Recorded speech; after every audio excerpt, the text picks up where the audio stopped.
Welcome to A Guide to Every Deck in Pioneer. Today we're looking at Boros Convoke, the new hot aggro deck in the format.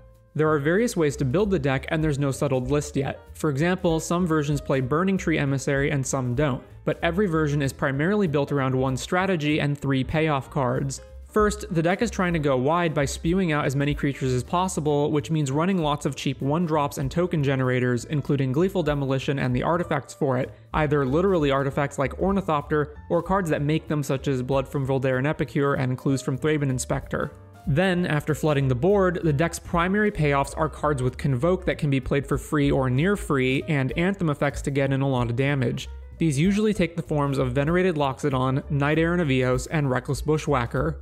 Both Convokers can often be paid for by 3 to 5 creatures, which is cheap, adds a guaranteed 4 power to the board, and more in the case of Loxodon, and finds more threats via Knight Errant. Then, the plan is to overrun the opponent using a pump effect like Reckless Bushwhacker.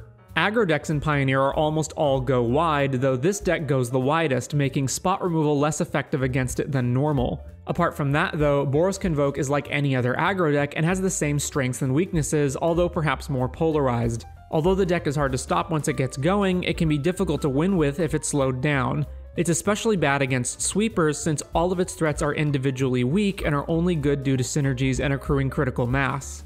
A few notes before we wrap up. Gleeful Demolition can double as artifact removal for your opponent's artifacts, such as Witch's Oven, Reckoner Bankbuster and other vehicles, and various artifacts out of Nykthos ramp.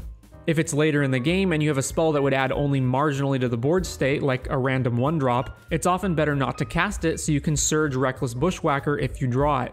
The number of cards Knight Errant looks at is always 6, but the values you can grab depends on how many creatures convoked it. The gap for how many creatures you want to tap is between 3 and 5, since there's nothing you can get that costs 4, but 5 can grab other Knight Errants and Loxodon.